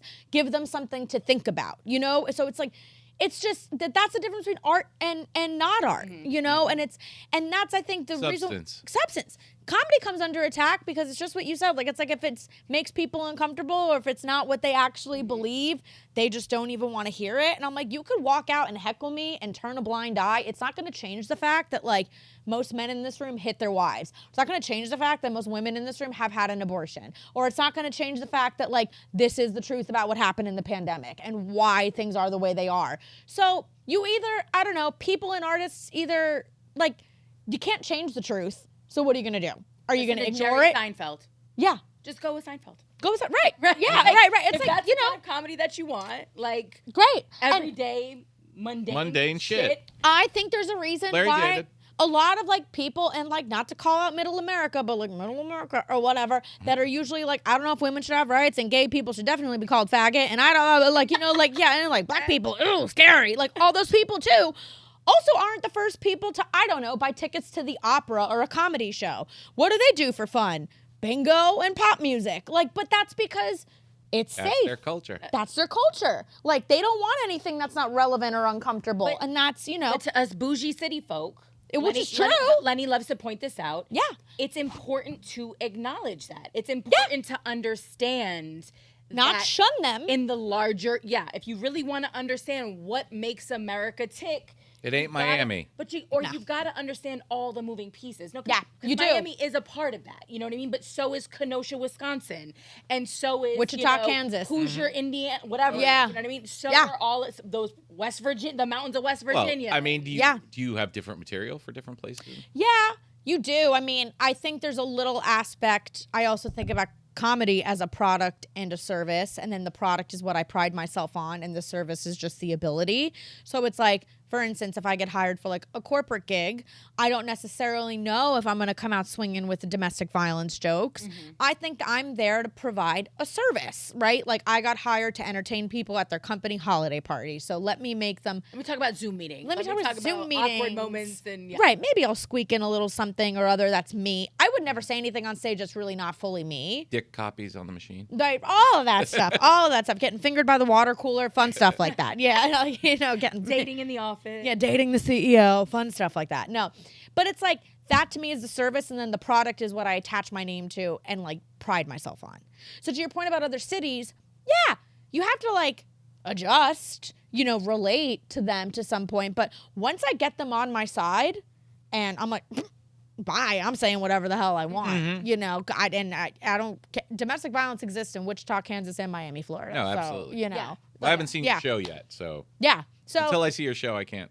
Can't judge. Yeah. Yeah. It's all punch jokes. That's it. No, I'm kidding. But yeah, so to that point, I don't know, at some point as a comedian or as any artist or even saying like a person, like you just accept yourself for what it is you are and you got to stand in that. But no not matter everybody what. does. Like that's a beautiful. Most people don't. Do you know what I mean? Yeah. And that, Yeah. To get to that place, I think is something we should all aspire to. And the thing about cancellation that I do want to point, because you mentioned something earlier. Yeah. We're always the first ones to talk about, you know, what God has for you, no one can take from you, right? Like, how often do you see posts like that on social media or on, you know, whatever, right? Like, there's always this kind of, you know, this inspiration. But if people really believed that, then it'd be much easier to walk in your truth, because you would know that even if I lose this job, right? That's what's meant to happen. It's meant to happen because there's something bigger for me on the other side. But that's such a it's a scary space to be in, and it really does take some big ass ball. Like, it takes cojones to really, really walk in your truth, and know that no matter what happens, so long as you're being authentic to you. There's something on the other side, right? Yeah. Like there's like it's gonna work out the way that it's supposed to. Yeah. And you don't want anything that's not for you. You know, you learn that, I guess, like the first time we really learned that is with dating, right? People, you don't want anything that doesn't want you, but that goes for a job, that goes for an opportunity, that goes for friends, that goes for art or I've anything. gone extra hard for the dudes that don't want me. Yeah. Oh, I know. What? Yeah. What? Oh no, I'm gonna change your mind, buddy. Yeah, like you are. Yeah. I was watching an episode of Workaholics, and Adam Devine's so funny. He said something that was like, he goes, "It's fine if you don't want to date me, but you're wrong, and I hate you." I was like, that's how I am too. I'm like, he dumped me because I'm too amazing. He didn't say that, but I knew. You know, yeah, I know. It's just not the right time, you know. Yeah, I'm like, I guess he's focused on his career. He doesn't want to. No, it just doesn't. Oh, that's always funny. There's always a million excuses. Yeah, but also those are probably people too that make those exact same excuses over everything in their life. There's a million reasons to say no, you know, and maybe they don't. But that's a whole other. I don't know. What percentage of the population do you really think owns their shit? Not a lot, like 5. Not a large percentage. Yeah. At all. I don't think most people have like. But even in this space. The other thing to that is, I don't think everybody's capable. I don't think, or when I say capable, everybody's capable. I don't think they have any interest in doing it. They don't have any motivation. They don't have any. You know, it's the people who get up and go to their job every day, go home and fucking microwave No, they're unhappy in their marriage. Everything. They just don't give a fuck. Yeah. They're like, I'm here, I'm going to die, and that's it. That's my life. Yeah, and also, well, I guess human beings, like, we're wired to lean into what's comfortable. That's like, it's like neuroscience. It's like literally our neurological pathways are going to always have us pick what is familiar and comfortable, even if that familiar and comfortable is your boyfriend who beats you or your job that you're miserable at. Because that's just, we want to know what we're comfortable with, the pathway. Yeah. How many people are around you pushing you to do that? Well, that's another thing too. Do you know what I'm saying? Like, yeah. Whether you're capable of doing it or not, if nobody's calling you on it, if nobody's inspiring you to do it, if nobody's demanding that of you, what is the likelihood? Remove yourself, because I'm sitting here having that's how we get to the 5%. Well, yeah. That's how we get to the 5%. Those are the ones doing it. There's nobody pushing my buttons, but I get up every fucking morning at 5:30. There's nobody doing that. Yeah. There's no, my motivation is in me. and your motivation's in you to have your career, and you also. I So, think that too. Yeah. That we are literally the 5% sitting in this room. Yeah. But and it's hard. It's hard.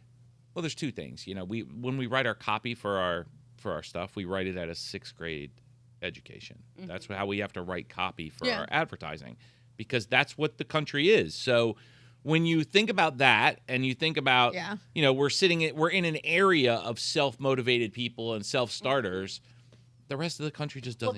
They don't get it. Maybe not everybody's meant to either. No, you need leaders. Yeah. I think I think that the 5%, the people in the 5% are the artists and the icons and stuff like that, or the people in the public eye, or the people creating, I think, because you're a creator, so of course. Right. I'm in the 5%, not financially, and bottom 5. We're in the 5 and we're shooting for the 1. We're shooting for the 1, exactly. Yeah, shooting for number 1. But I think that in order to be able to create or take any risk or put yourself out there has to be some element of self-awareness and self-acceptance of whatever the truth is in order to be able to take it there. And I don't think everybody's capable of that. That's why there's artists and non-artists, people with podcasts, people who don't do this at all. What I do wish for everybody is acceptance of the truth. I'm not saying you have to go as far as to so to your point about the person who's miserable or hates their marriage, hates their job, blah, blah, settles. I was thinking that when you said it too. I'm like, at some point there was a denial of truth in themselves. At some point there's something they don't want to face. At some point they made a choice that wasn't, and now it's snowballed. And now the pathways are telling them it's easier for me to stay in this even if it's terrible because I at least know my way around. Yeah. And when I think about changing it, that's a lot. Listen, I literally have no friends. For the most part, because people that I met over the years, I have a few friends, but people that I met over the years, I just can't relate to the people who get up, go to work, 9 to 5, come home, sit down, have a beer. I don't. The mundane, the routine. It's I don't get it, and I can't get on that level with them. It drives me. It drives me crazy sometimes. It's really, it's difficult when you're. People are 9 to 5 and then they're off work. I'm like, I'm never off work. Yeah. So it's difficult to be on the same wavelength as those types of people. Yeah. Yeah. And I'm sure you find the same thing. I mean, you wake up in the morning and you're sitting there eating your fucking cereal and you're thinking of a joke. Yeah. And, you're taking a shit in the afternoon and you're thinking of a joke. Or you're out with your friends and something happens. Yeah, she's always on. Full-time job. Full-time fucking job. Everything is fun for your bits. I wouldn't have been that way. When I worked in PR, by the end, I started my own. By the end, my last 2 jobs, I was just getting fired all the time. I really was, because I was in the wrong job. I was doing freelance PR and just getting fired left and right. And I had no conviction. I had no integrity with it. But I think that's what signaled to me, that's not me, the kind of person to just drop the ball on shit. I wasn't passionate about it, So I found the thing that's now encompassing me that I'm happy to be defined by. I'm also happy to fail at it. I think that's the number one thing. I feel really good failing at it. Lenny loves to encourage people to fail. I love failing. I love bombing. It's amazing. You just relish in it. Yeah. I'm willing. Every time you stand up taller. It's the same thing with relationships too. It's pick someone that you're willing to fail with. Pick a job that you're okay with not being good at. Yeah, that's how you know it's true love. It's unconditional. You're I still want to get back up and figure it out. I totally believe in all of that, but on the same note, I feel like it's sometimes difficult for people who, let's just say they're not creative and they don't know what their thing is. If you don't put 100% into everything you're doing, you can't really, it's just, there's something missing, I have people that work with me that, make very, very good money, and they're just they're not there for their job. And I'm like, if you don't want to work here, I'll find somebody to work here that'll be 100%. But if you're going to stay, give me that 100% at least. Yeah. For the time that you're here. Yeah. You don't have to think about work when you leave. I don't give 2 shits what you do. But that time that you're here, you better be on. Yeah. Because I hired you because you're that person. If you don't like what you're doing, then move down the road. Yeah. You know? Yeah. I just think a lot of people, I think that's conviction and integrity too. Is it Like- also a little bit of privilege? And I say that just Yeah. Yeah. You understand what I'm Yeah, saying? yeah. Like No. you get to choose something that you're so passionate about that you just want to do it 23 hours. No, and 50 I minutes hope out of the day. everybody- Yeah. Yeah. I hope everybody finds what they're passionate about. I haven't yet.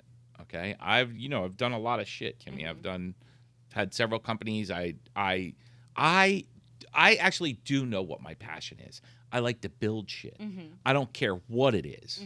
A company, a car, a table, Yeah. whatever. I like to build shit. Yeah. When it's built, And then you're bored. fuck. And he's over Yeah. it. I'm fucking done with it. But I think that's how you continue to grow and evolve. Like it's like kind of what I always thought about like college. This is a weird metaphor, but when people are like, what should I study in college? I'm like, well, if you're gonna go, you might as well pick something that's kind of evergreen that you could use forever. So it's like a Take classes skill. with everything. Yeah. So it's like, I think that like, is it necessarily comedy or is it more so just like entertaining people and truth telling? Because then you can kind of widen the scope and then you're also never really bored, I feel. I don't know. That's how I'm Or trying to. pigeonholed. Or pigeonholed. I can write. I can do this. I could do a that. podcast. I could, whatever. I could talk to the wall. I do, whatever, So, but yeah, and I think it's like, to your point about showing up and not being 100% or at least asking that of people when they're with you, like that's so much of life is like showing up and trying to show up authentically. And if you really aren't enjoying your job and you're slacking and like you can tell in your spirit or whatever, you're not showing up Leave. authentically. Leave. Yeah. You're not being authentic. I would rather somebody in a relationship with me be like, I'm not feeling it anymore. And I'm like, well, at least you're 100% right now and where you are and how you're showing Because up. you've only been giving me 50 for the past. Right. Yeah, I'm looking at all my ex-boyfriends. And that shit was short to start with. Right, exactly. So it was like a flaccid 50. Yeah. Flaccid hashtag flaccid 50. Yeah. Carrot emoji. What does that My mean? type is a flaccid 50. And is this podcast sponsored by Viagra? No.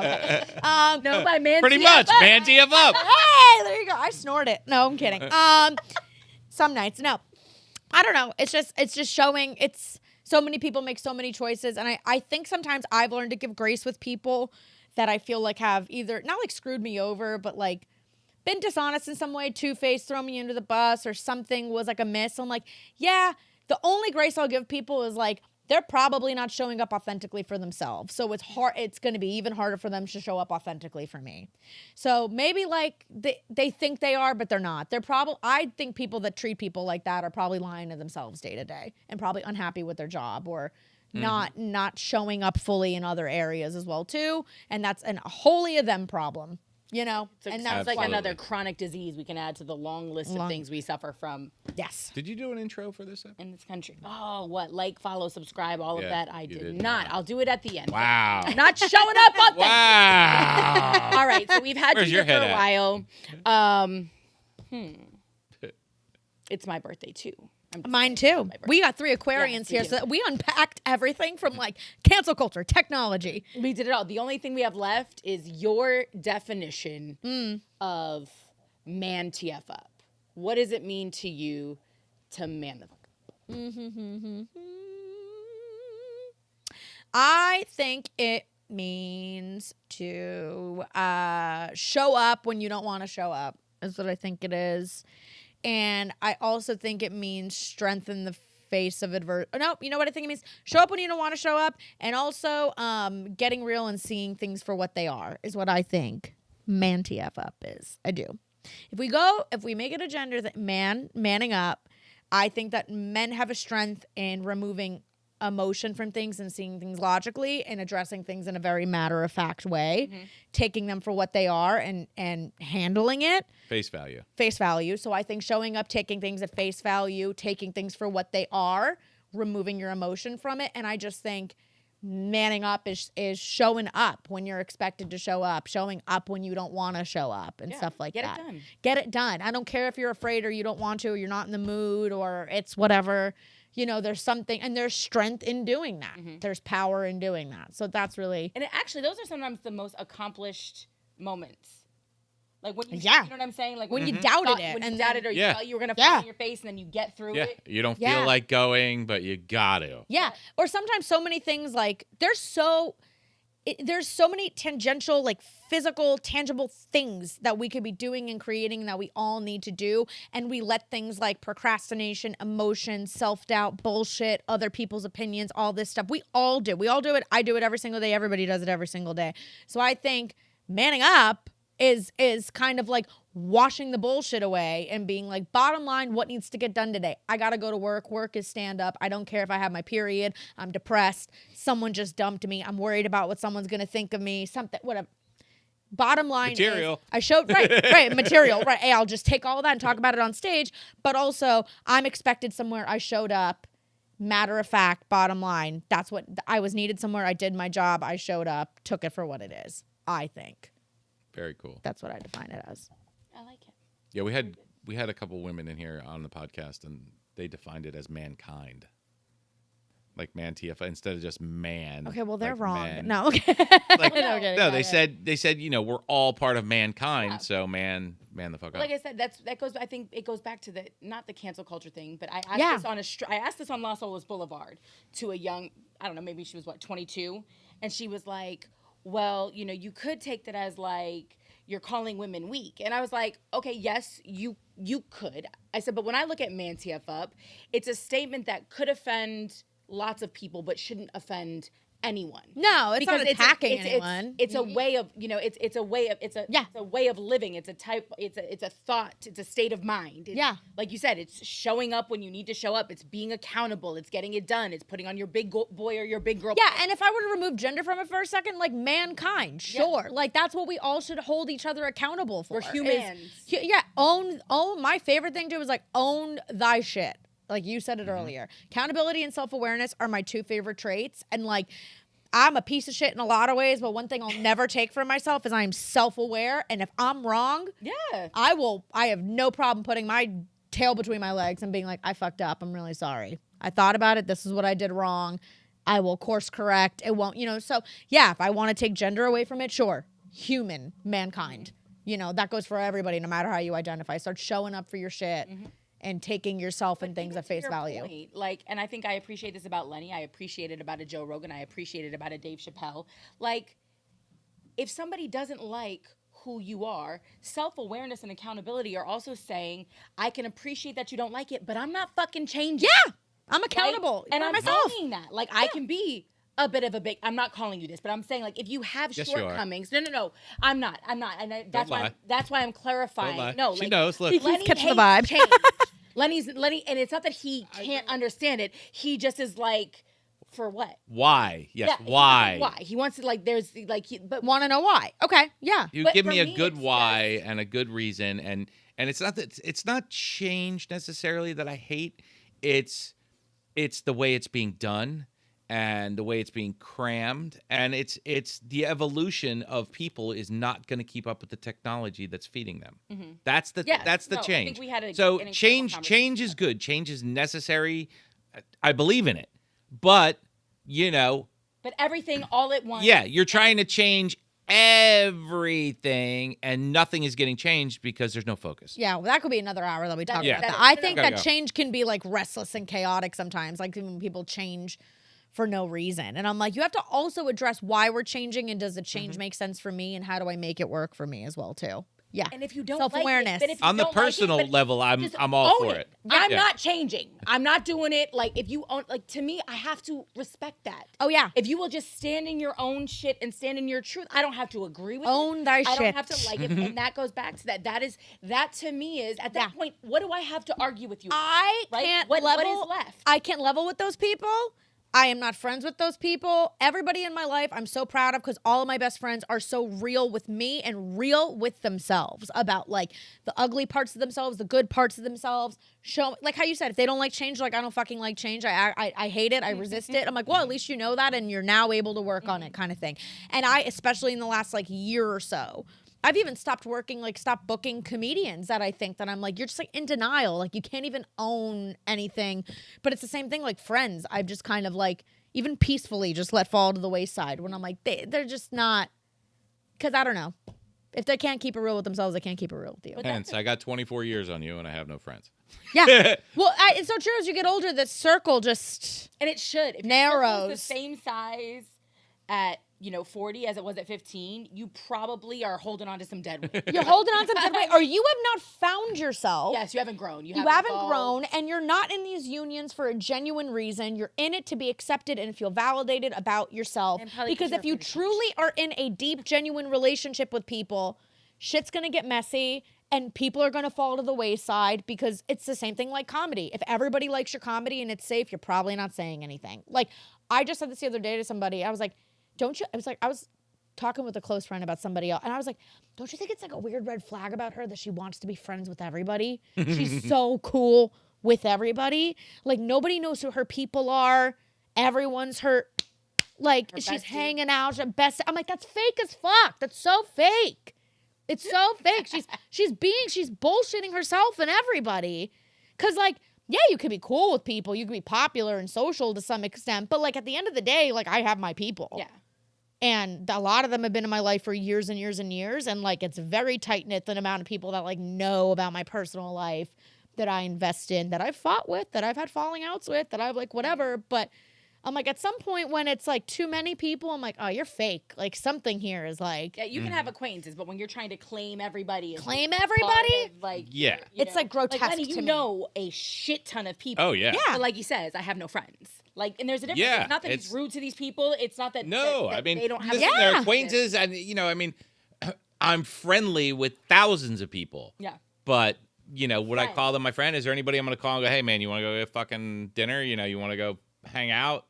Or who's gonna bail you out, or who? If you're Yeah. gonna- Yeah. if Well, you're- I told you that one. This, yeah. You have friends that help you move, and you have friends that help you move bodies. Yeah. And Yeah, that is that's Italian as hell, that's man. the Hell truth. yeah. It's the most Sicilian shit. It is. That's it. You have friends that help you move your boxes, and friends that help you move your boxes full of bones. Yeah. Body. the bottom line. Yeah. I love it. Well, I think that's a great place to end on. Brittany, how can people find you? I'm on all of it. At Brittany Brave on Instagram, Brittany Brave Comedy on TikTok, BrittanyBrave.com, all of that stuff. And it's BRITTANY, A-N-Y. not Thank like you. Spears. Oh my gosh, no. There's 10,000 different ways to spell Brittany. Mine is the classic way. I saw Brittany one time. I was like, that's some white trash shit. That's some KNEE. I married my cousin in a trailer, Brittany. Make sure we pull that clip. That goes up on TikTok. You want them to come for us? Hey, That's bring it the- on. That's gonna get it right Bring it there. on. Brittany, the pop star. Okay, congrats. You had a pop star get really famous and coin your name. Okay. And then there's I saw Brittany, BRITNIE. And I'm okay, what are we running? Eclairs? I don't know about that either. BRITTANY. And I'm headlining the Miami Improv for anybody in South Florida, February 27th at 8 p.m. My first time headlining the Improv. So it's a big show. Thank you. I Running my love hour. it. Thank you. And of course, you can follow us on all social media. We are ManTFUp TV on Instagram, on TikTok, on Twitter. We're also on Facebook. You can listen to the podcast. You can watch the podcast any and everywhere. Please follow, subscribe, and share. Again, YouTube, Apple, Spotify, iHeart, Buzzsprout, Pandora. Oh, girl, you're on everything. Yelp, all of it. No, it's not. It's Lenny. Lenny What? is on everything. When Lenny does it, Lenny does it. So yes, Lenny does it big. you have no excuses. You can't say I couldn't find you. When Lenny Like, moves No. the You boxes, can Lenny definitely moves find the us. bodies. yes, then you didn't. And when you come for us, make sure you send all of your emails to Kimmy B at ManTFupTV.com. Yeah. And CC Brittany Brave Comedy at There you go, gmail.com. yeah. There I'll you bring go. a little levity to it. Yeah. There you go. I love it. Again, thank you for watching this episode of the ManTFUp Podcast. Hanging out in the man cave, Brittany Brave, Kimmy B, the birthday guy. Peace. Lenny.